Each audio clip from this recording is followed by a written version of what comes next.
باش بینەرانی خۆشەویستی تلویزیۆنی کۆمەڵە دڵخۆشحاڵم بۆی جارێکی ترام لە خزمەتتانە بۆ پێشکەشکردنی بەرنامێکی تری دیالۆگ. ئازیزان، هەروەک ئاگدارن دوای 7 ئۆکتۆبر ئاڵوگۆڕێکی زۆر گرنگ لە ڕۆژهەڵاتی ناوەڕاستە پێشەوە. بەشێکی زۆر لە ئەو هێزانەی وا بەهێزی نیابەتی ئێران ئەناسرێن لە ناوچەکە یەک لە دوای یەک بە خۆیان و سەرکردەکانیانەوە یا بەهێز بوون یا لە ناوچوون. ئەو هەڕەشە لەسەر ئەو هێزانەی تریشەر هەیە. حکوومەتی ئێران هەوڵێدا لە دوای ڕووخانی حکوومەتی باس لە عێراق هێزەکانی خۆی لەوێ سەقامگیر بکات و یارمەتیان بدا لە هەموو بابەتێکەوە. و ئەو هێزانە تەبعەن یەکێک لە دژمەکانیان دژایەتی لەگەڵ ئیسرائیل و هەروەها هاوسووی لەگەڵ ئێرانە. وەزعی ئەم هێزانە ئێستا چی لێ دێت؟ وەزعی ئێستا عێراق بەگشتی چۆنە؟ ئەمە زۆر بابەتی ترە دێنە بەرباس و لێکۆڵینەوە لەگەڵ بەڕێز کاک ئەنوەر حوسێن بازگێر ڕۆژنامەوان کە بەشداری ئەم بەرنامەیە. کاک ئەنوەر گیان بەخێر بی بۆ بەرنامەیە. کامەحی گیان زۆر سپاس بۆ زەنابەت و تەلەڤیزیۆنی کۆمەڵە، زۆر سپاس دەکەم. زۆر مەمنون. کاک ئەنوەر، پێم خۆشە باسی وەزعیەتی ئێستای عێراق بکەی. پێم خۆشە بزانم ئێستا وەزعی عێراق چۆنە؟ زۆر سپاس. وەڵام لە ڕاستیە کاک محی بارودۆخی عێراق بەگشتی باش نییە. مەسەلەن ئەگەر لە بواری سیاسیەوە سەیری بکەین، کێشەگرفتی زۆری هەیە و ئەو کێشە تاریخی کە هەیە لە نێوان ئیدامەی هەیە و بەردەوامی هەیە و بە جۆرێکی قوڵتر و بە جۆرێک کە تەسەوری ئەوەی لێ یەکرێت کە لە داهاتووە پڕکێشەتر و پڕگرفتر بێت. ئەوە لە ڕووی تاریخیەوە ئەم کێشەیە هەبووە، بەڵام بە دوای هاتنە سەرکاری حکوومەتی تازە لە عێراق و ڕووخانی بەعس ئەم کێشانە قوڵتر بووە و ئەکسەریەتی دەسەڵاتی شیعە و بە پشتیوانی مەسەلەن ئێران تا ڕادەیەکی زۆر ئەو دوو پێکاتەی تر بە جۆرێک لە جۆرەکان پەراوێز خراون، بە تایبەتی سوننەکان کە هەرێمێکی سەربەخۆیان نییە و لەگەڵ هەرێمی کوردستانیش بەردەوام لە کێشەولانەیە بوون بە دوای ڕووداوەکانی ڕیفراندۆم و ئێستاش قەیرانی دارایی و نەناردنی موچۆ بودجە و هەموو ئەوانە. بەرحاڵ ئەمە لە ڕووی سیاسیەوە. لە ڕووی کۆمەڵایەتیەوە ئامارە تازەکانی چەند مانگی ڕابردوو مەسەلەن باز لە بەرزبوونەوەی ڕێژەی تەلاقێکی گەورە لە 15 پارێزگاکە عێراقەکەن و ئەوەش هۆکاری بێگومان هۆکاری ئابووری، هۆکاری سیاسی و کۆمەڵایەتی خۆی هەیە. و لە بواری ئابووریشەوە عێراق یعنی مەسەلەن لە یەک ساڵی ڕابردوودا، دو ساڵی ڕابردووە مانگانە لانی کەم حەدی ئەدناکەی 7 ملیار دلار نەوتی فرۆشتووە تا هەندێجار 9 ملیار دلار، یعنی لە ساڵێکە نزیکەی 110 ملیار دلار نەوتی فرۆشتووە. کەچی هێشتا خەڵکی بەسرا مەسەلەن ئاوی شیرینیان نییە و هێشتا ڕێژەی بێکاری لە هەندێک پارێزگاکانی ناوچە سوننشینەکانە گاتە مەسەلەن 10 تا 20 ژەڕوە. ئەوە لە کاتێکە ئەو هەموو داهاتی نەوتەی لە بەردەستایە. هۆکارەکەی ڕەنگە بڵێ چییە؟ هۆکارەکەوەیە کە بەشێکی زۆری ئەم پارەیە سەرڕای بە گەندەڵی و نەعەدالەتی ڕوا بۆ هێزە جۆرا و جۆرەکانی هەشتی شعبی و میلیشیا جۆرا و جۆرەکانە ڕوا. ئەوە سوورە ناوخۆیەکەیەتی سوورە عامەکەی عێراق لە ناو نەخشەی سیاسی ئێستای خۆرڵاتی ناوەڕاستە و بەتایبەتتر لەم ناوچەیە لەگەڵ زۆر کێشە و گرفت بەرەو ڕوو بووە، بەتایبەتی بە ڕووداوەکانی 7 ئۆکتۆبر کەوتۆتە نێوان ململانەی سەختی نێوان ئەمریکا و ئێرانەوە کەەوە پێشتر هەبوو، بەڵام ئێستا ئیسرائیل دەور و نەخشی سەرەکیە گێڕێ و ئیسرائیل هەموو ڕۆژ هەڕەشەیەوە کە عێراق لە فۆکەسی لەسەر لە چوارچەوەی ئەو وڵاتانی کە لە ناو محوەرا بوون پێشتر ئێستا کەوێتە بەر ئامانجی هێرشی ئیسرائیل بخۆی کە چۆن لە چەند ڕۆژی ڕابردوودا بەرامبەر قەتەر کراوە چاوەڕوان نەکراو بوو. ئێستا مەسەلەن هەموو فۆکەسی زۆربەی ئەم هێرش و پەلام ماردانانە لەسەر عێراقا. بۆیە عێراق خۆشی ئەمە زانێ هەمیشە هەوڵەدا لەلایەکەوە ئێران ڕازیکە بە سیاسەتەکانی و لە لایەک تریشەوە ئەوێ امتیاز دا ئەمریکا کە بارودۆخەکە ڕاگرێ. بەڵام پێم وایە عێراق لەبەرەوەی سیستەمە سیاسیەکەی سیستەمێکی سیاسی پتە نییە مثلەن سوپایجی تیمایشی بۆ دەوڵەت نییە و هێزە سیاسیەکان حکومت بەڕێوە بن و دەستێوەردانی دەرەکی تورکیا و ئێران و ئیمارات و سعودیە و زایدەن ئەمریکا و فەڕەنسا و بەریتانیا هیچ ناتوانێت ئەم وڵاتە سەقامگیری بەخۆیەوە بینێ و لە دوای پرۆسی ئازادی عێراق لە 2003 عێراق نەیتوانی بکەوێتە سەرسکە. بۆیە بە نظری من عێراق هەتا ئێستا هەرچی چۆنێک هێناوێتی بارودۆخەکەی ڕاگرتووە و لەگەڵ هێزەکانی ناوخۆی لە ملانەیە بووە و تەنها موچەی یاوە بە خەڵک وە بەشێکی زۆر لە پێداویستی ژیانی ڕۆژانەی خەڵکیش دابین نەبووە. بەڵام بە دوای ڕووداوەکانی 7 ئۆکتۆبر بە نظری من عێراق لەبەردەم ئەگەری چارە نووساز و قەیرانی زۆرترایە تا ئەوەی پارچە پارچە بوونی تا ئەوەی هێرشی ئیسرائیل تا ئەوەی سەر لە نوێ بژانەوەی سنیەکان سەر بە جۆرە لە جۆرەکان تووشی بەریەکەوتنی زیاتر لەگەڵ کوردەکان هەموو ئەوانە محتەمەلە ئەوە لە کاتێکی شایە کە هەژمونی ئێران بە دوای ڕووداوەکانی 7 ئۆکتۆبر و 8 دیسەمبەری ڕوخانی بەشار ئەسەد و شەڕی 12 ڕۆژەی نێوان ئێران و ئیسرائیل بێگومان هەژمونی ئێران تا ڕادەیەکی زۆر پاشەکشەی کردووە و ئێستا عێراقیەکان هەر سێلایەن کورد و سوننە و شیعە خۆیان ئامادەکەن بۆ هەڵبژاردنەکانی مانگی 11 کە دیسانیش لەو بارێشەوە بۆ چوونی جیاواز هەیە کە ڕەنگە و هەڵبژاردنانەش نەتوانێت بارودۆخی عێراق چاکە یانەوەی کە ڕۆتینە بەردەوام چەند ساڵجارێک هەڵبژاردن بووە ئەم جارە. بەڵام ئەم جارە ڕەنگێکی جیاوازی هەڵبژاردنەکانی پێشەوە بێکە نەخشەی سیاسی شیعەکان بۆ ڕێخۆشیان مەترسی ئەمەیان هەیە. بڵێ کەواتە مەسەلەن بڵێن لە لبنان لە شوێنەکانی تر ئەگەر بۆ خۆیان ئەو دەوڵەتانەوە لەوێ بوون یا هێزانە لەوێ بوون بڕیاریان داوە لە عێراقەوە هێزەکانی عێراق نییە بە تایبەت حکوومەتی ناوەند یا حکوومەتی فدرال بۆ خۆی ناتوانێت بڕیار بداوە ئەوە ئەمریکایە بڕیاری بۆ داتووە توانێت لەسەری بڕیار داوانە. بەڵێ دقیقا مثلەن جیاوازیەکەشی چیە جیاوازیەکەی کاک ینی مثلەن لە عێراقا ئەو ملانەی کەوتم لە نێوان واشنگتۆن و تارانە زۆر بە عمیقی زۆر بە قوڵی ڕێگی دابتاوە و عێراق هەمیشە لە نێوان ئەم دوو وڵاتە و زایدەن هێزگەلەکانی تری ناوچەکە بەردەوام ناتوانێت خۆی ساکاتەوە. بەڵام ئێستا مثلەن ئەو هێزانەی مثلەن حەشتی شعبی لە یەک دوو مانگی ڕابردوودا ویستیان یاسای حەشتی شعبی لە پەرلەمان تێپەڕێن. بەڵام کاتێک ئەمریکا تاکیدی کرد کە ئەوە نەکرد نابێت تێپەڕێنرێن یەکێ لە مەرجەکانی واشنگتۆن بۆ مانەوەی هێزەکانی بۆ باربووی دراوی قورسی عێراق دۆلار و ماوەڵەکردنێکی اقتصادی باش لەسەرەوەی کە مثلەن گەماروی زۆرتری نەخاتە سەر کۆتوبەندی ئابووری زۆرتری نەخاتە سەرەوەی کا بێن گروپانە هەڵوەشێنەوە. عێراق ئێستا لە تێپەڕینی یاسای حەشتی شعبی پاشەخشەی کرد وەوتیان با بۆ کاتێکی تر بێ لە کاتێکا خۆیان نزانی کەوانەوە مەترسی زۆرتر دروستەکە. بەڵام ئێستا گروپەکان ماون و ئەم گروپانە بێگومان عێراق یا حکوومەتەکەی سودانی دەسەڵاتی وێنی هەڵیان وەشێنێتەوە و ناتوانێت ئەمە بکە. هەرچی چۆنێکە سودانی بگاتە هەڵبژاردنەکانی مانگی 11 وەلەو قەیرانانە خۆی دەرباسکە و بژڵێ کە من ناتوانم ئەم کارە بکەم چکە ئەمە بەتەنیا لە دەسەڵاتی منانیە و ئێمە لە هاوەهەنگی هێزە شیعەکانمان هەیە و خۆی بەشدارە و ئێران نفوزی هەیە بەتەنیا بە ئەمریکاش پێی وایە ئەگەر عێراق نایکە ئێمە ئەو کارەکەین خۆمان و ئیسرائیل کە بە نەزەری من بەشێک ئوستاز لەوەی کە هێرش بکرێتە سەر حەشتی شعبی بە نەزەری من حەشتی شعبی ڕاستە بەشێکە لە محور بەشێکە لە پێگەی هیلالی شیعی لە عێراق ڕاستە ئەوانەی تر لە سووریا و لوبنان و ئەوانە تێکشکێنراون لە فەلەستین تێکشکێنراوە کۆتایی پیاپێشتا عێراق ئەم نقطەی هیلالی شیعی لە عێراق ئەم محوری شیعیە لە عێراق بە قووەتە. بۆیە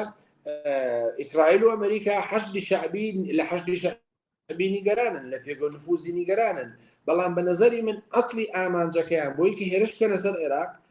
ئەوەیە کە هەموو سیستەمی ڕادار و موشکی و عێراق لە ناوبەرن و ئاسمانی عێراقیش وەکو ئاسمانی ئێران وەکو ئاسمانی لوبنان وەکو ئاسمانی سووریا کۆنتترۆل بکرێ بۆی لە هەر جوڵەیەکی سەربازی عێراق ناتوانێت هیچکات لە کاتێکا عێراق بۆ معلوماتان لە دوای پرۆسی ئازادیەوە زیاتر لە 10 ملیارد دلاری خرج کردو لەو بابەتە هێشتاکانە زۆریش پێرفێکردنی هێشتا زۆر پێشکەوتنی و سیستەمانە بەڵام بەنیازە لە داهاتووە سیستەمی پێشکەوتوی ئاوا لە کۆریای باشوور بکرێت بەڵام قسەکەەوە ئیسرائیل ناوێ عێراق ئاسمانی عێراق لەژێر دەستی عێراقەکانە بێ بەڵکو ئێوە وەکو ئەو ناوچانێتتر ئاسمانی ئەم منتقانە بەڕوویا کراوە بێ و مەترسی لەسەر جوڵە سەربازی فڕۆکەکانی نەبێ بۆیە بە نظری من یەکێ لە هەدەفەکانی هەدەفە ئەساسیەکانیان ئەوەیە و لە پاڵدا حەشتی شعبی بخۆش هەز بە مەترسیەکە و هەز بە ئەوە کاکە هاوشێوەی حزب الله لە جنوبی لوبنان هاوشێوە حەماس لە کەرتی غەزە و فەلەستین هاوشێوەی ئەحزابی سیاسی شیعی لە سووریا و ئەوەی کە حوسیەکان لە یەمەن ئەمە لە داهاتوویەکی نزیکان ڕوبەڕوویان نەبێتەوە بۆیە هەز بە نیگەرانی زۆرەکەن هەز بە مەترسیکەن و پێشم وایە ناتوانن بەڕاستی بۆیان دەرکەوت کە ناتوانن بەهێز و قوتی خۆیانەوە ڕوبەڕووی ئەم مەترسیانە بنەوە و عێراق لە حاڵدا بە نظری من بێگومان وایە عێراق هیچ کات بە دوای پرۆسی ئازادیەوە عێراق هیچ کات لە دەست عێراقیەکان نەبووە و عێراق یان هەژمونی تەواوی ئێرانی بەسەرا بووە یان هەژمونی تەواوی ئەمریکای بەسەرا بووە و زایدەنەوەی تورکیا و سعودیەوەوانەش منافەسەی سەخت و توندیانە بووە و عێراق لە بەردەم بەڕاستی لە بەردەم هەلومەرجێکی دژوارایە کە هیوادارم وەکو لوبنانی لێنێ وەکو سووریای لێنێ لانیکەم بۆی خەڵکێکی زۆر نەبنە قوربانی بەڵکو تەحولێک لە سیستەمی سیاسیا پاک بێ هەر ئێستا شیعەکان خۆیان بە تایبەتی خودی مالیکی سەرۆکی کوتلەی قانون دەولە ئەڵێ لە هەڵبژارنەکانی داهاتووە وڵاتانی سنی کە مەبەستی زۆرتر تورکیا و خەتەر و ئیماراتە ئەڵێ بڕیاریان داوە کە 100 کورسی بۆ سونیەکان دابین بکەن بە دابینکردنی ئەوەی هەر ئەندام پەرلەمانێک 1 ملیۆن دلاری بۆ سەرفکەن و خەڵکی بۆ بکڕن ئەوواڵێ قسەکەی تا ڕادەیەک منتەقیە سنیەکان ئەیانەوێ بە هەژمونێکینەوە بێنەکایەوە بەڵام مالیکی مەبەستی لە خۆشمان مەترسیمان لەسەرە بتوانێت دنەی فکری شیعەکان با بۆی زۆرتر بەشداری بکەن چکە لەو ئامارانەی کە باز لە نوێکردنەوەی بایۆمەتری دەنگدانەکەن بۆ مانگی 11 ئەم ساڵ لە 29 ملیۆن کە ئەکسەرەتی لە ناوچە شیعەکانە زیاتر لە 80 ملیۆن بایۆمەتریەکان تازە نەکردوتەوە و لە هەمان کاتە لە ناوچە سونیەکان ئەم ڕێژەیە زۆرترە خەڵک زۆرتر بە پیری بایۆمەتریەکەی و دەنگدانە نوێکردنەوەی تۆمارەکەی چووە بەترشیعەکان لەم بارەیە و مەترسیان هەیە وەزایدنەوەشی کە ئاڵێن هەرێمی کوردستانیش بۆ خۆی وەکو خۆیان هەمیشەیەڵێن ناوچەی ئیسرائیل و ناوچەی نفوزی ئەمریکایە و دژی عێراقەوە خۆشیان ئەو قسانە کە بەڕاستی نەمایەکی زۆر جددینی پاستە هەرێمی کوردستان لە ناو چوارچێوەی سیاسەتی ئەمریکادایە بەڵام ئەوان مەسەڵەن هەدەفەکەیانەوەیە کە ئاوا وێنەکە دروستکەن بڵێ ئەو دەنگۆیەوە هەیە کە لە نێوان هێزەکانی حەشتی شعبی لەناو شیعەکان بە ئام تۆزێ ناکۆکی هەیە اختلاف هەیە هەمویان وەکو جاران وەک یەک بیر ناکەن ینی قسە لەسەرەوە هەیە کە ڕوانگەیان بە مەسەلەی بە زۆر مەسەلەی ئێران ینی زۆریان ئێستا حەزبەوە ناکەن کە ئێران لە کاروباری عێراقا دەخاڵەت بکەوە چەند جاریش بینیمان پێشتر کە لە جنوب و لە بەغاژ خۆپیشاندان دژ بە ئێران کرا ئایا ئەوە چەندە وایە و یا ئایا ئەوە فقط شتەیەکە کە باسەکە ئایا چەندێک لە نێوان یان ناکێشە هەیە لە ڕاستیە کاک مەحیە خلاف و کێشەکانیان واقعیە ینی لە دوای لە هەڵبژاردننی پێشووە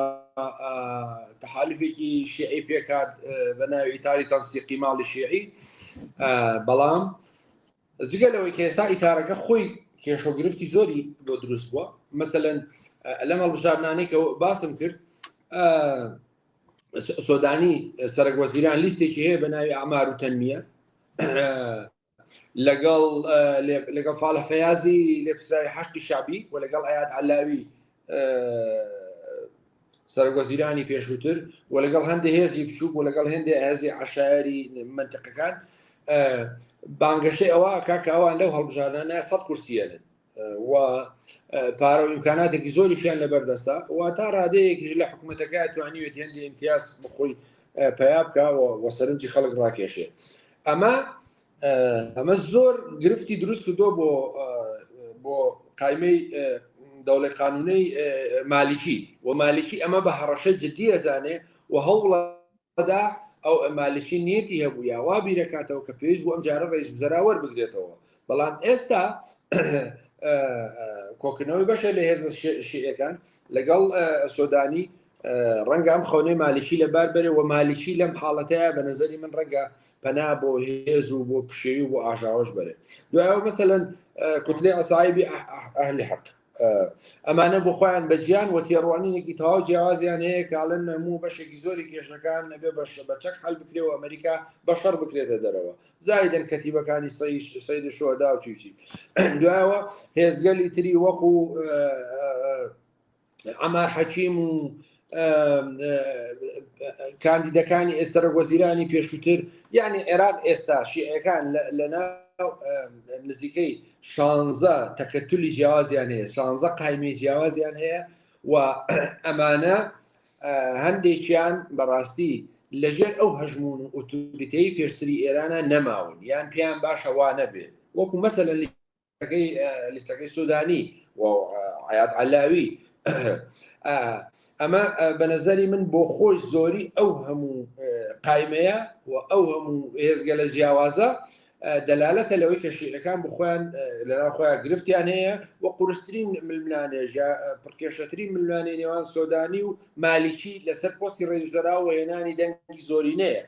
ئەوە بە نەزەری من کێشەیەکە کە بەردەوامەوە لە چەند هەفتووی داهاتووشە لەگەڵ نزیک بوونەوەی هەڵبژاردنەکان لەکەوانەیە کە ئەگەر هەڵبژاردن بکرێ بارودۆخی عێراق لە هەر حاڵاتێکدا بۆی هەیە تێکچێت و هێرشی بکرێت دەسەر و کێشەی زۆرتری بۆ دروست بێ و بکەوێتە ناو ئەو ململانیانەی ئیسرائیل و ئێرانەوە ینی ئەو لە حاڵەتێکدا ئەگەر بکرێت. ئەمە کێشە ناوخۆیەکانی ناو ماڵی شیعی و لە دەرەوەی ئەمە مەسەلەن ڕەوتی سەدر کە هێزێکی بەقووەتەوە لە هەڵبژاردنەکانی 2010 نزیکەی 73 کورسیە ناوە ئێستا کاگمە هەیە لە دەرەوەی هەڵبژاردنەکانە ئەڵە بایەکۆتی هەڵبژاردن ئەەکەم بەڵام بە نوێنەرەکانی وتووە بە دەنگدەرەکانی وتووە بڕۆن بایەمەتریەکەتان تازەکەنەوە تەنانەت مقتەدا سەدر و هاوپەیمانێتەکەی فتوای ئەوەشیان داوە ئەڵێن ئەگەر شیعەکان پارادەن بۆ کڕینی دەنگ بۆ کڕین دەنگدەران ئەوە حەڵاڵە ئێوە پاران لێوەرگرن پارەیان لێوەرگرن بیخۆن بەڵام دەنجیان پێ مەدەن چکەوە پارەی میلەتە و لە هەمان کاتیشە جەختی زۆر لەسەرەوە کردێتەوە کارتی تۆماری بایۆمەتریەکانی دەنگدان نوێ بکەنەوە بەڵام بستنە سەر سنۆقەکانی دەنگدان بەڵام دەنگ مەدەن کارتەکەتان بەسپی بخەنە ناو سنۆقەکانەوە بۆی عێراق بزانێ شیعەکان بزانن کە ئەوان ڕێژەی دەنگدان چە ناتۆتە خوارەوە و حکوومەتەکەی پێشویان و بەڕێوەبردنەکەیان فەشەلی هێناوە ینی ململانەی ڕەوتی سەدر لەگەڵ ماڵی شیعی بەشێک لە ماڵی شیعی زۆر قوڵ و سەختە و پێم وایە مقتەدا سەدر بە نەزەری من خۆی حازرەکە بۆ ئەو ئاڵوگۆڕانەی کە لە داهاتووە لە عێراقا ڕوەدەن و هێشتا پڕنەفوسترین هێزی شیعیە یا با بڵێن پڕنەفوسترین هێزی سیاسیە لە عێراقا مقتەدا سەدر ڕۆڵتەکەی ئەوێ خۆی بۆ ئەگەرانە و پێشم وایە زۆر لە ژێر دەمێکە زۆر لە هەشێر هەژمون و ئۆتۆریتەی کاریگەری ئێراندا نەماوە وەکو هێزێکی شیعی ئەوەندەی بەلای وڵاتانی عەرەبی و تەنانەت باز لەوەکرێ پەیوەندی نهێنیشی لەگەڵ ئەمریکیەکان هەبێ بۆیە ینی لە ئەگەرەکانی داهاتووە ڕەنگە ڕەوتی سەدر و مقتەدا سەدر بتوان سوار شەکوی ئەو ناڕزایەتی ئەو بارودۆخە تازەیە بنکە لە و لە هەمان کاتە بێگومان کاگم هەیە ینی مەسەلەن شیعەکان خۆیان نەزانن ئەو ئیمکانات بەڵێ سەکەمەوە بوو کاگم هەیەستا گرفتی قورس لە بینی ڕەوتی سەدر و مقتەدا سەدر و بەشێک لە هێزەکانی ناهاوانگی شیعەیە کە مقتەدا سەدر پێم وایە لەو ئاڵوگۆڕانەی کە بەسەر عێراقا دێ ڕەنگە خۆی حازر کرد بێ کە سوار شەپۆلی ئەتراز و ناڕەزایەتیەکانی خەڵک بێ بەهەرحاڵ سیستەمی حکومڕانی شیعە لە دوای 2003 شکستی هێناوە فەشەلی هێناوە وەکو لە پێشەکی بەرنامەکەش ئاوتم ینی ڕێژەی بێکاری لە ئاستێکی بەرزایە و خەڵکی هەژار و نەبوونن لە ناوچەکانی باشوور و ناوەڕاست و وەکوتم خەڵکی لە زۆر لەو شارانە ئاوی شیرینی نییە کە لە کاتێکا عێراق مانگانە 7 تا 10 میلیارد دلار نەوتی فرۆشتووە لە ئاستی بەڕێوەبردننیشە ینی ئاوەدانێکی زۆر بە ناوچەکانی باشوورەوە نبینی باشوور ناوەڕاستە نبینەوە ململانەی شیعە و سوننە بەردەوامە و سوننیەکان پێیان وایە لە 2023 لە دوای ڕوخانی ڕۆژەی بەخسەوە غەدرێکی گەورەیان لێکراوە و قەڵعام کراون و محروم کراون لە زۆر شت بەرحاڵ شیعەکان بە نەزەری من لە دوای ڕووداوەکانی 7 ئۆکتۆبەر بارودۆخیان خراپە و خراپتریش بووە. بەڵێ ئەوە هەر ئێران نییە کە لە مەسەلەی سیاسی و ناوخۆی عێراقا دەستی تێبەرداوە بەڵکو تورکیەش بە بەشی خۆی لە سەرسنووری کوردستانەوە دەستێوەردانی بووە هاتوۆتە پێشەوە بە شکل لە خاکی کوردستانی داگیر کردووە بمبارانی کردووە درۆنی ناردووە و ئەمەش کێشەیەکە بەڵام دوای پرۆسەی ئاشتی کە لە تورکیە دەستی پێکرد پێکاک باسیەوە کراکەچەک دادنێتوانە ئێستا دەوری تورکیە لە عێراقا چۆنە دوای ئەو پرۆسی ئاشتێکە باس کراوە ئایا هەروەکو جاران دەستێوەردانی هەیە بۆمبارانەکە چیەکە وەسعی تورکیە چۆنە؟ تورکیا بە درێژایی دروستبوونی هەرێمی کوردستان لە دوایەوە یەکەوە دەخالەتی هەبووە بنکە و شوێنی سەربازی داناوە بە ناوی دژایەتی پارتی کرێکارانی کوردستان و لە کاریگەریشی هەبووە لەسەر ناوچە سوننیەکان و لە هەموو ئەو وەبژاردنانەی کە لە عێراقا ئەنجام درراوە جگەلەوەی لە دەورێکە پشتیوانی لە ئاەت ئەلاوی کردووە و بەردەوام پشتیوانی لە لیستی حەزمەکە لیستی حەزمی سوننیەکانەکە و پشتیوانی لە حەلبوسی کردووە لە دەورانێکە و ئێستا ئەشۆ گوتم مالکی ترسی هەیە لەوەی کە ئەم جارە بە تایبەتی تورکیا و قەتەر و ئیمارات پشتیوانی گەورەی دروستکردنی لیستێکی گەورەی سوننیەکان بکەن بۆ پاراستنی ناوچەکانیان ئەوە لە ڕووی سیاسیەوە جگەلەوەی کە لە ناوچەکانی کەرکوک تەلعەفەر و لە مووسڵ و لە بەشە لە ناوچەکانی پشتیوانی سەرەکی بەری تورکمانیە و زۆر جاریش داوای حکمی ذاتی و ناوچەی خۆبەڕێوەبەریان بووەکە و دامی سەربازی و لۆجستیکی و عسکەری و مخابراتی زۆری شیانەکە میدیایی ئەوەش بە حاڵی خۆ ئەوەش بە شوێنی خۆی لەگەڵەوانەشە بەردەوام لە ڕووی مخابراتیەوە لە ناوچەکانی کوردستان و عێراقیش کارەکە بۆ گەڕان بە دوای بە حسابی خۆی سەرکردەکانی پێکەکە بەڵام لە ڕاستیە زۆرتر مەبەستی نائەمنیکردنی شارەکانی کوردستان و عێراقا و لە هەمان کاتە ئەگەڕێ بە دوای یعنی بۆ معلوماتی جەنابەت بەشێک لە ئۆپراسیۆنەکانی تورکیا لە ناوچەی بادینان بە ناوی پارتی کرێکارانی کوردستانەوە ئامانجی دەرهێنان و بردننی شوێنەواری ئەو ناوچانەیە بە تایبەتی لە چیای قمری لە ناوچەکانی بادینان ینی بە تاڵانبردننی شوێنەوارە لەو ناوچانە و لە هەر شوێنێکە کە بۆ یەکرێ کنەکردن و دۆزینەوە و بردننی ئاسار و سەرمایی شوێنەواری خەڵکی کوردستان و ناوچەکانی کوردستانە ینی ئەمە یەکێکە لە ئامانجەکانی ئامانجێکی داهاتوو تریشی ئەوەیەکە بەردەوام خۆتانە بینن کە بەردەوام باز لەوەکەن ویلایەتی مووسڵ و زۆر جا باسی کردبوویشەکەن کە ئەوە بەپێی دوای جەنگی جیهانی یەکەم لی سێنراوەتەوە هەم مووسڵ و هەم کەرکوک و حەڵەبی شاری ئەو یعنی ئەو تێڕوانینەی ئاوە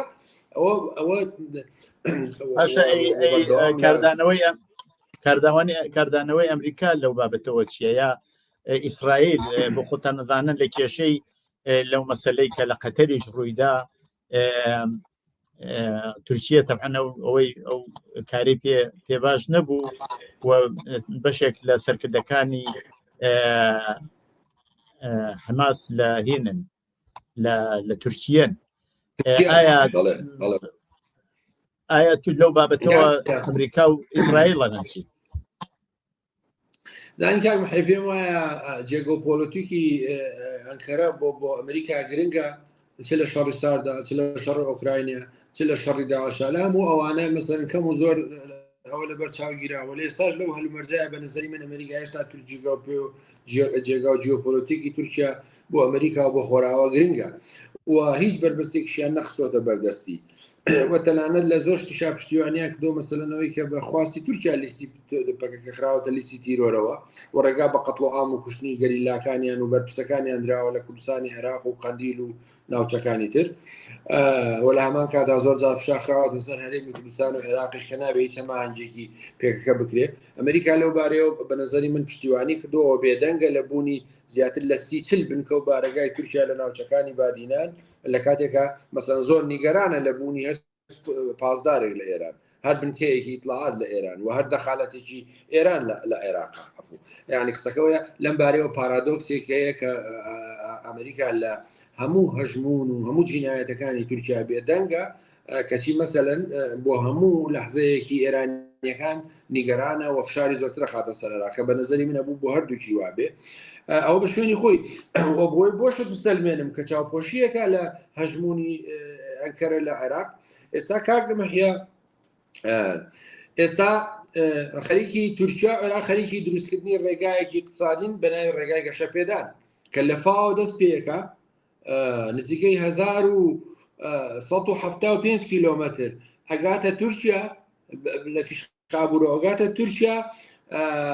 و بۆچی بۆ بەستنەوەی عێراق یا وڵاتانی کەنداو لە ئاسیاوە بۆ بەستنەوەی بە ئەوروپاوە لە ڕێگای تورکیاوە و ئەمە بودجەیەکی 7 ملیارد دلاری بۆ تەرخان کراوە کە بەشێکی بودجەکە تورکیایدا و ئەم هێڵی شەمە نەفەرێکە بە لەفاوە دەست پێیەکە بە ناوچەکانی باشوور و ناوەڕاستی عێراقا بە مووسڵاتی پەڕێگاتە سەر دەریا بۆ بەستنەوەی نێوان کەندای فارس و وڵاتانی ئەوروپا ڕۆڵەکەی بەشێکی بە تورکیا دراوە لە کاتێکە ئەم ڕێگای گەشە پێدانە بێگومان تورکیا زۆرتر لی بەهرەمەندترە وڵاتێکی سناعیترە وڵاتێکی پێشکەوتوترە و قەتەر و ئیمارات و سعودیوانش بەشدارە بن لە گەشە پێدانی جا قسەکەمەوە ئەم ڕێگای گەشە پێدانە جگەلەوە یەکێ لە ئەندازیارەکانی تورکیا ینی بنیادنەرانی تورکن تورکەکانن و بەشێکی زۆرش لە اقتصادی ئەو منتیقەیە بن ئەمە بەدیلی پرۆژەیەکی پێشینەترە کە عێراق نیازی هەبوو بەندەری خومینی لە خڕەمشەهرەوە ببەستێتەوە بە بەندەری فاو لە عێراقەوە و لێەوە بیبەستنەوە بەکوێ لەسەر بەندەرەکانی تەرتوز لە دەریای سپیناوە ڕاست و هەمان بە هەمان خەتی شەمەند مەبەستانەوەی ئێرانیش لەم پرۆژە بەشدارە مەبەستانەوەی ئێرانیش لەم پرۆژە بەشدارە نەخێر ئەم پرۆژەی کە ئێستا بۆم باسکردی پرۆژەی گەشە پێدان کە لەلایەن عێراق و تورکیاوە جێبەجێکرێ بەدیلی پرۆژەکەی ئێران و عێراق و سووریا بوو کە پرۆژەیە شکستیەنە نان هێش جێبەجێ بکرێت قسەکەمەوە تورکیا هەژمونی هەیە لە عێراقا وایمەنەی هەیە و ڕۆڵ و دەخالەتی خراپیە یعنی قسەکەمەوە بوو تەیدی ئەو پرسیارەی یەکەمی تۆیە کە ئەم پرۆژەیە ئێران لاتەریگەکە ناڵە ئێران بەشداری بکە وەلو ئێرانیەکان زۆر نیگەرانن لەوە ئێران وەکو چۆن لە چەند ڕۆژی با بڵم لەما لە هەشتی 2025 لە هەشتی ئابە ڕێکەوتنامەی نێوان ئەرمینیا و ئازەربایجان کرا و مەمەری زەنگەزور کرایەوە دیسان لەوێش ئێران تەریک کراوە ئێران مەسەلەن جاران ئازەربایجان لە ڕێگای ئێرانەوە ئەبوو بگاتەوە بە دەوڵەتی بە هەرێمی ناخچەوانی خۆی ئێستا ئەم ڕێکەوتنە نەک هەر ئێرانی مەحروم کردووەلەوە ئەزەربایجانیشی بە ئێران نەماوە لە ڕێگای هەرێمێکی ئەرمینیاوە دێتە ناو ناخچەوان و لە هەمان کاتە ئەو پرۆژێش کە هیندستان دەستی پێ کردووە دیسان ئێرانی مەحروم کردوانی قسەکەمەوەی هەموو ئەم پرۆژانە کە ئەمریکا چاوپۆشیان لەیەکە لە مەسەلەن لە تورکیا لە ئەزەربایجان لە هیندستان ئەوەیە کە ئێران تەریکتر کە لەم پرۆژە ئابووری زەبەلاحانی دنیا دەور و نەخشی نەبێ بەڵام بۆ تورکیا بێگومان چاوپۆشیەکە یا قسەکەمەوەی تورکیا بێگومان ئێستا کاک حسابارەت بە لە دوای پرۆسەی ئاشتی نێوان پێکاکا و تورکیا ئەم هێرشانەی ڕاگرتووە لە ڕووی عەسکەریەوە ڕایگرتووە بەڵام بەردەوام درۆنی تورکیا بە ناوچەکانی ژێر دەسەڵاتی پێکەکە لە هەرێمی مادیا و شارباشیە هەیە بەردەوام چاودێریانەکە و من قسەکەمەوەیە ینی ڕەنگە ئەم بۆ چونەی من مخالەفەتیش بکرێت لەگەڵ جێتێکی وەکو پەکەکە بەڵام من قسەکەمەوەی تورکیا ئەوەی ئێستا لە بەناوی پرۆسی ئاشتیەوە ئەیکا زۆرتر سەرکەوتنی بەدەستێناوە زۆرتر دەستکەوتی بەدەستێناوە زۆرتر پێکەکەی زایف کردوەوەی کە شەڕی درۆنی لەگەڵەکردن ئەو شەڕی درۆنی ئەو شەڕی عەسکەری کە کردبووی ئێنەرژیەکی گەورەی دابوو بە پێکەکە کە بەردەوام مەسەلەن شەڕی دەوڵەتێکی ناتۆیە کرد بەڵام قسەکەەوە ئێستا ئەوەیەکە لە ڕێگای پرۆسی ئاشتیەوە تورکیا ئامانجەکەی خەریکە بەدیێنێ هەر ئەوەی کە بە شەڕ پێی نەکرا بە ئاشتی بەدیێنێ ئەمە لە ڕێگای چیەوە لە ڕێگای ئەتاتورکی دووەمەوە لالی مەبەستم سەرۆکی مەهاپەیە دەوڵەت باخچەلی بە نظری من دەوڵەت باخچەلی ئاتاتورکی دووهەمی تورکیا لەم سەردەما وەتوانیوێتی لە ڕێگای پرۆسی ئاشتیەوە مەسەلەن ئەو هەژمون و هەیمەنەی پەکەکە کەم کاتەوە و کاریگەری لەسەردانێ و تەنانەت لە ماوەی چەند ڕۆژی ڕابردوودا گلەیان لێ کردو بەشێک لە هێزەکانی ئۆپۆزیسیۆن و میدیاکانی تورکیا کە ئەو بنیادنەری ئەم کارەیە ئەو یەکەم جار تۆقەی دەستی تۆقە و ئاشتی دروست کردووە لەگەڵ دەم پارتی بەڵام ئەو وڵامەکەی بوو کاک میحوتی دوای چەند ساڵی تر کازانن من چیم بۆ تورکیا کردووە و چۆن لە کۆمەڵێک کێشە گرفتی گەورە نەجاتم داوە یعنی قسەکەم وایە تورکیا ئامانج و هیچ نیەتێکی نییە لە پرۆسی ئاشتی و تورکیا پێکەکە کەوتۆتە ناو ئەم مەعمەعایەوە کەوتۆتە ناو ئەم سیناریۆیەوە کە دەوڵەت باخچەلی و ئەکەپە چاندویانە و تا ئێستاش خۆتان نەزان یعنی تازەترین لێدوانی دوێنێ موراد قدێلان و تازەترین لێدوانی هەفتەی ڕابردووی دۆڕان کاڵکان و مستەفا قەرەسوو هەر بەرپرسە باڵاکانی پێکەکە هەمویان پیان وایە تورکیا هیچ کارێکی نەکردو و هیچ هەنگاوێکی نەناوە و يعني خلافي قولش لنا سەرکردایەتی پێکەکە هەیە کە پیان وایە ئەوان هەنگاوی خراپیان ناوە لە بەرامبەرەوەی کە تورکیا هیچ هەنگاوێکی جدی نەناوە بۆیە پێم وایە تورکیا ئەگەر هێرشەکانی ڕاگرتووە بەڵام ئامانجی زۆری بەدەستێناوە لەوەی کە پێکەکەی پاشەکشە پێ کردووە و لانی کەم ئەو خطابانەی بەڕێز ئۆجالان لە چەند ڕۆژی ڕابردوو یا ئێستا هەفتە جارە قسەیەکە هەموو ئەوانە پارادۆکسیان هەیە لەگەڵ فکر و بیر و بۆچوونی ئاپۆیزم لە 40-50 ساڵی ڕابردوو و دەوڵەت نەتەوەمان ناوێ و مەسەلەن دەوڵەتی کوردیمان ناوێ و مەترسی لەسەر کورد هەیە و باسی یەک پارچەیی تورکیاوە ناکات لە کاتێکە پارتی کرێکارانی کوردستان زیاتر لە 20,000 گەلیلای شەهید کردووە لە پێناو کوردستانێکی سەربەخۆ و لە پێناو کوردستانێکی گەورە بەڵام ئەمانەی چی لەوە بۆ قسەکەمەوەیە تورکیا بە تایبەتی خودی دەوڵەت باخچەلی ئامانجی گەورەیان بەدەستێناوە لە پرۆسێ بەناو ئاشتی لەگەڵ پارتی کرێکارانی کوردستان بەڵێ بڵێ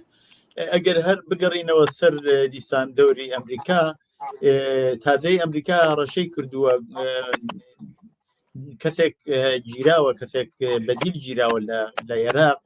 ڕەشەی کردووەگەر و کەسە ئازاد نەکرێت ئەوە ئەو شوێنانەی وان بەبەستیانە با دیاری کراوە ئەکەوێتە بەر ئامانجی ئەمریکا لەو بابەتەوە ئایا وەقتی ئەوەش کراوە پێشترکەوە ئەمریکا ئەوێ عێراق بەجێ بێڵێت و پرۆسێ بەجێشتنەکەی چەند جار باسی لێکراوە لەم بابەتەوە ئەگەرەکرێ دیسان وەزعی ئەمریکامان پێ بڵێت چۆنە من نازانم مەبەست لەو کەسێک کە گیراوە چێ ئەگەر مەبەست ئەو چالاوانە بڵم ئەو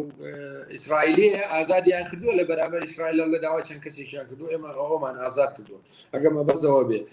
ئەگەر نابێ نەزەری من ئەوە گرتنی شخصێکوانە کاک مەحیا شتێکی عادیە بۆ عێراقێک کە حەشتی شعبی و گروپی جیاوازتیای باڵە دەستان بەڵام سەبارەت بە کشانەوەی ئەمریکا لە مانگی ڕابردوو بەشێ لە هێزەکانی خۆی لە ئەنبار کێشاوەتەوە بۆ فڕۆکەخانەی هەریر لە سنوورەکانی منتقەی سۆران و ڕاواندزی شەر بە هەولێر و سنوور لەگەڵ ئێران بەشێک لە هێزەکانی کێشاوەتەوە بۆ ئەوێ و عێراق نەیوتوە هەموو هێزەکانە مەخشێنەوە بەڵکو تەنانەت ئێستا حکوومەتی سۆدانی داواکە کە ئەو ڕێکوتنامە ئەمنی هەوێ درێژ کرێتەوە چونکە بە پێ ڕێکوتنانی پێشتر هەیە بۆ عێراق تا کۆتایی 2026 هەبوو هەموو هێزەکانی بەرێتە دەرەوە لە عێراق ئەمریکا بەڵام ئێستا بە نەزەری من ئەمریکا پێم وانییە بە ئاسانی عێراق بەجێ بێڵێ بەڵام بەشێکی زۆر لەو هێزانەی کشاندوتەوە بۆی بە تایبەتی لە ئەگەری ڕوبەڕووبوونەوەی ئیسرائیل و عێراق ئەمریکا پێی وایە یا بەشێک لە گروپەکانی حەشتی شعبی وەکو کەتیبەی سەید شوهەدا و ئەسایبی ئەهلی حەق و کەتیبەیەک جیاوازەکان پیان وایە لە هەر لێدانێک کە عێراق بەڕێوێتە بێ ئەو بان پەلاماری هێزەکانی ئەمریکا بن لە عێراق بۆیە ئەمریکا لەم بارەیە و نیگەرانی هەیە و ترسی هەیە و پێم وا بکشانەوەی بەشێکیش لەو هێزانەی بۆ هەرێمی کوردستان پەیوەندی بە ئەگەری ئەم شەڕەوە هەبوو کە لە قەتەر ڕوویداوە پەیوەندی بە ئەگەری ئەو کێشە و شەڕەوەیە کە ڕەنگە لە یەک دوو مانگی داهاتووە لە عێراق ڕووبدا و ئەمریکا لەم بارەیەوە نیگەرانەوە پێویستی بۆ هێزەکانی پاشەکشە پێ بکە. بەڵام قسەکەوەیەکە کاک عێراق ئەمریکا تەبعاً بە درێژایی تاریخ وجودیە بۆ لە عێراقەوە لە دوای پرۆسی ئازادی عێراقشەوە دەخالەتی هەبووە و قسەی خۆیان بەشێکی زۆری هێزەکانیان لە عێراق بۆ لە سەربازگەکانی ئەمبار بووە. بەڵام هەرگیز لەو ململانیانەی تا 7 ئۆکتۆبر هەمیشە لە ململانیەکانی لەگەڵ ئێران ئەمریکا شکستی خواردووە و تا 7 ئۆکتۆبر هەمیشە هەژمونی تاران زاڵتر بۆ لە هەژمونی واشنگتۆن بەسەر عێراقا. هەمیشە کارتەکانی ئێران بەهێزتر بوون لە کارتەکانی ئەمریکا. هەمیشە ئێران جوڵە و یاری و کارکتەرەکانی هێناوە بردووە بۆ ڕێی جوزارە سەرۆکی پەرلەمان سەرۆکی دەنانە سەرۆک کۆماریش کە کووردە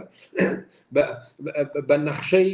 بە پلانی ئێرانیەکان بەڕێوەچۆ نەک ئەمریکەکان دەخالەتیان کردووە. بەڵام ئەتوانم بڵێم لە ماوەی ڕابردوودا ئەگەر سوورە عامەکە وەرگرین 170 سیاسەتی عێراقی لە عێراقا تاران بەڕێوەی بردووە 180 لەلایەن ئەمریکەکانەوە بوو. ئەمریکەکان بەڕاستی لە عێراق هاتوانم بڵێم سەرکەوتو نەبوون لە ئیدارەدانی سیاسەتەکانیان پێیان وا بوو دیموکراسی ئەتوانێت ئەو گرفتانی عێراق هەلکە کەچی دیموکراسیەکە شیعەکان هەمویان چنیەوە بە ناوی دیموکراسی و هەموو دەسەڵاتیان گرتە دەست و لەگەڵەوەشە وەکو خۆت بینی ئەنوا گروپی پێکەنەوە. ئێستا پێم وایە ئەمریکا تەییدی ئەو بۆچوونەی ئیسرائیلەکە کە پێویستە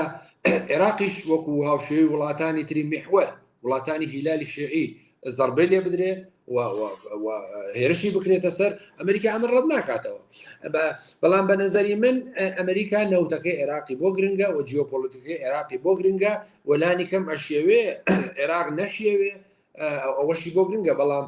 ناتوانێت پێم وانێ بتوانێت بەر بەو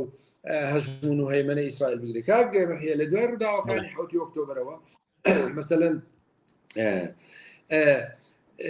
عێراق ناتوانێت خۆی دەرباسکە لەوەی کە لە ناو میحوەرایە کە لە ناو میحوەری شیعەیە لە ناو خەتی هیلالی شیعی بووە و ئیسرائیلیش ڕێگا نادا ئەم خەتە جارێکتر بەهێز بێتەوە. هەرگیز ممکن نییە ڕێگادا جارێکی تر سنوورەکانی نائەمن بکرێنەوە. جا ڕەنگە تۆ بڵێ خۆ عێراق سنووری بە ئیسرائیلەوە نییە، ڕاستە، بەڵام ئێران هێشتا ئەوێ لە ڕێگای عێراقەوە، هێشتا ئەوێ لە ڕێگای هێزگەلی وەکو هەسەدە و عەلەویەکانی دیمەشقەوە جێگە و پێگە و موقعیەتی خۆیە بێ. هێشتا ئەزانێ بەشی ئەوماوە لە جنوبی لوبنان حیزب الله پێگە و نفوذی جەماوەری و ئیدۆلۆژی و مەذهبی هەیە. ئەوێ هێشتا ئەم ڕێگەیانێتەوە، بەڵام ئیسرائیل ئەمە کۆتایی پێبێنێ. نقطەیەکە لەم منطقەی ئەماوە ئەتوانێت ئیدامە بەم خەتی هیلالی شیعە بە زەعیفیش بە و مەترسی لەسەر ئەمنیەتی ئەو دروستکە عێراقە. بۆیە عێراق بە نظری من لەناو ئەو چوارچێوەیە لەناو فۆکەسایە کە ئیسرائیل ئەو مەترسیانش لەسەر خۆی نەهێڵێ. بۆیە ئەمریکا لەم بارەیەوە پشتیوانیەکە لەم سیاسەتانی ئیسرائیل. بۆیە قسەکە بە دوای ڕووداوەکانی 7 ئۆکتۆبرە ئێران پاشەکشێ کردووە، سنیەکان بەقووەتر بوونەوە و هیلالی شیعی پەشی کەوتووە و مەسە ئەو مەترسیانەی کە وەلە هەمان کاتا بێگومان تورکیا ڕاستە لە ناو تورکیا هەژمون و هەیمەنەیە، بەڵام تورکیا ئەو مەترسیانەیە خۆشتان نەزانم لەلایەن نێوان ئەنقەرە و تەلەڤیڤ بەشێکی پەیوەندی بەوە هەیە، بەشێکی پەیوەندی بە پرۆژەی داودەوە هەیە کە تورکیا ترسێ و کاتی خۆشی وتومە لەم بەرنامەی جەنابێت دەستپێکردنی پرۆسەی ئاشتی تەوقەکردنی دەوڵەت باخچەلی لەگەڵ دەم پارتی ئەوە بووکەوانەیان زانی ئەیانزانی 7 ئۆکتۆبر ڕووەدا، ئەیانزانی 8 دیسەمبەر ڕووەدا، ئەیانزا ئەم ڕووداوانەیان نەزانی. بۆیە ئەنە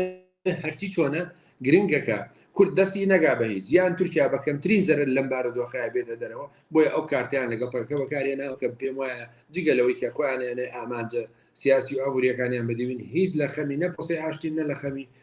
خەڵکی باکووری کوردستان و کوردستاندا. بەڵێ پرسیاری آخرم سەبارەتە بە هەرێمی کوردستان. وەزعی هەرێمی کوردستان ئێستا چۆنە؟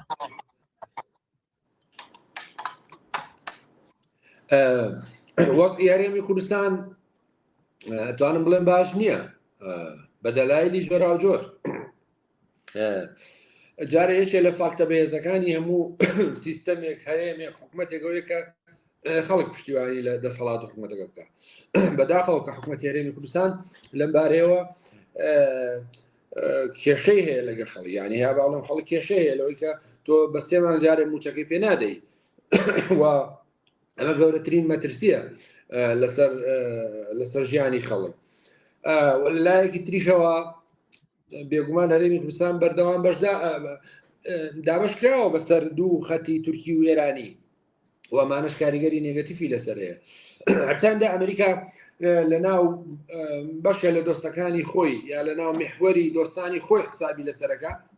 بەڵام لە هەمان کاتە پێم وایە ئەمریکەکانیش نیگەرانیان لە حکوومەتی هەرێمی کوردستان هەیە لە نائەدالەتی، لە گەندەڵی، لە نەدانی موچە و لە چارەسەر نەکردنی کێشەکانیشیان لەگەڵ عێراق. ڕاستە بەشێکی زۆری ئەم کێشانە حکوومەتی عێراقی لی بەرپرسانە، بەڵام حکوومەتی هەرێمی کوردستانیش ئەوە نییە کە بڵێ هیچ بەرپرسیارەتێکی لە ئەسلیە هەموو کێشەکانی بەغدایە نەخێت پێم وانێ وابێ. مەسەلەن ڕادەز نەکردنی نەوت حکوومەتی هەرێمی کوردستان بوو ئەمە یەکلا کاتەوە، مەسەلەی داهاتە نانەوتیەکان ئەبوو ئەمە یەکلا کاتەوە و لە لایەکی تریشەوە وەکو پێم وتی تورکیا چاوپۆشیکردن لەو هەموو هەژمونەوە هەیمەنە و بارەگا زۆر زەوەندەی میت و جەنەڕاڵەکانی تورکیا لە هەرێمی کوردستان بخۆی موسیبەتە. هەرێمی کوردستان ڕەنگە چانسێکی هەبێ فاکتێک کە بەدەستیەوەتی چانسێکی هەبێت لەم ڕووداوانە ئەوەیە کە پێی وایە لە عێراق درێ عێراق زەعیفترێکرێ شیعەکان پراوێز دەخرێن پێی وایە لەم حاڵەتەیە یعنی زۆرتر وا هەستەکەم بەرمەبنای ئەمە زۆر کارەکە ئەم ماوەیە پێی وایە ئەوەیە ئەوەش ڕەنگە چانسێکی باش بێ بۆ هەرێمی کوردستان و لەگەڵەوەشە ڕەنگە چانسی ئەوەشی هەبێ لە بەریەکە ڕۆژانی عێراق بۆ دروستکردنی بۆ سێ هەرێمی جیاواز هەرێمی شیعە و کورد و سونە ڕەنگە ئەمەش لە شانسی کورد بێ و لەگەڵەوەشە پێم وایە چانسی کورد یەکسان نیە بە چانسی یەکێتی و پارتی، یانە ئەگە چانسێک بۆ کورد دێتە پێشەوە ئێمە بێبی قۆزینەوە و پێشوازی لێ بکەین و دەستی بۆ درێژکەین چکاوە لە قازانجی خەڵکی کوردستانە بۆ ئەگەر هەرێمێکی دەوڵەتێکی سەربەخۆیە چانسێکی بەهێزترە چونکە مەسەلەن خەڵکی کوردستان خاوەنی ئەم کیان و ئەم خاک و نیشتیمانەیە و پێویستی بۆیە، بەڵام لەگەڵەوەشە بە نەزەری من هەرێمی کوردستان لەبەردەم کێشەگرفتی زۆرە هەیە و ڕەنگە لەبەردەم تەحولی داهاتووشا بێ و ڕەنگە لەبەردەم بارودۆخا بێ کە چاوەڕوان نەکراو بێ، ینی بە بەتایبەتیەوەی کە وەختم بارودۆخی ئابووری خەڵک خراپە و یا بێ لەگەڵ عێراق گاتە نەتیجە کە هێشتا زۆر دوورە یانەوەی کابێ ئەڵتەرناتیڤێکی پێبێ بۆ بەڕێوەبردننی ژیان و گوزەرانی خەڵک. بە نەزەری من هێشتا لەم بابەتەوە هیچ ڕوون نییە، بەڵام بەهەرحاڵ پێم وایە هەموو شەڕۆشەڕانەی لە منتیقەکە بوون بە جۆرە لە جۆرەکان حکوومەت هەرێمی کوردستان پێی وایە قازانجی لێکردوون بەشێ لە نارەکانی تێکشیاون، بەڵام قسەکەوەی هەرێمی کوردستان بەڕێی من ئەجێندایەکی ڕوون و نەخشەیەکی بەرچاوڕوونی لەبەر دەستانیە کە لەناو هەموو کێشە و گرفتانەی داڕووداوەکانی 7 ئۆکتۆبەر چیەکە و مثلەن لەکوێ شوێنەگرێت جێگە و موقعەتی ئەو چەند گرنگە و چۆن دەتوانێت مامەڵە لەگەڵ هەموو ئەو ڕووداوانە بکە کە ڕووە دەن وەکوتم ئەو هەموو هێڵە بازرگانیانەی لەم منتیقەیە دروست دەکرێن مثلەن کورد دەتوانێت ئەوانە ئیستیفادەی لێ بکە، بەڵام قسەکەوەیە کە گرنگترین خاڵەوەی بە نەزەری من ئەبێ حکوومەتی هەرێمی کوردستانەوە لە بەرچاو بگرێت کە بار و گوزەرانی خەڵک خراپە کە ئەمەش حاڵەتێکی خراپە و ڕەنگە سەر کێشێ و ئەگەرێکی نەخوازرا. بەڵێ بەڵێ ئەم پرسیارێکی ترم نەماوە ئەگەر شتێکەیە ئێوە بخۆتان پێتان وایە باسمان لێ نەکردووە هەن لە خزمەت کاکەم وەرد. وەڵا کام من سپاس دەکەم، پێم وایە بە ئام خۆڕەڵاتی ناوەڕاست من ناڵم لە بەردەم ماڵ و گۆڕی ینی سەر لە دیزاینکردنەوەیە ئەوە نازانم، بەڵام پێم وایە لە بەردەم ئاڵوگۆڕی خێراترایە و لە بەردەم هەلومەرجێکایە کە ڕەنگە تەوقع نەکراو بێت، ینی هەندێک ڕووداوگەل لە ڕەنگە لە چەند مانگی داهات و لەم منتیقەی ڕوودەن کە چاوەڕوان نەکراو بێ، وەکو مەسەلەن لێدان لە عێراق پارچە پارچەکردنی یان مەسەلەن بەریەکەوتنی نێوان بە جۆرە لە جۆرەکان نێوان ئەنکەرە و تەل ئەبیب و ڕەنگە تەحول و ئاڵوگۆڕ پێکهاتنی لە سووریا یا لە ئێران و ئەمانە هەموو بە نەزەری من ئەلەم ناوچەیان و هەمووشیان پەیوەندیان ڕاستەوخۆ بە کوردەوە هەیە کە هیوادارم ئەلەم ڕووداوانەیە بێزیان دەرچیت و بتوانین لانی کەم بتوانین لەگەڵ ئەم هەلومەرجە تازەیە خۆمان بونچین و بتوانین بارودۆخی ژیانی خەڵک باشتر بێ و بارودۆخ گوزەرانی خەڵک باشتر بێ. زۆر سپاس کاک ئەنوەر حوسێن باسگەر ڕۆژنامەوان بۆ بەژاریتان لە بەرنامەیەدا. زۆر سپاس کاک محیجان بۆ جەنابەت. زۆر سپاس. بەڵێ بینەرانی خۆشەویستی تلویزیۆنی کۆمەڵە بۆ جۆرهاتینە کۆتایی ئەوزارەی بەرنامەی دیالۆگ هەتا دیالۆگێکی تر ڕۆژ و شەوێکی خۆشتان بۆ باوت خوازم.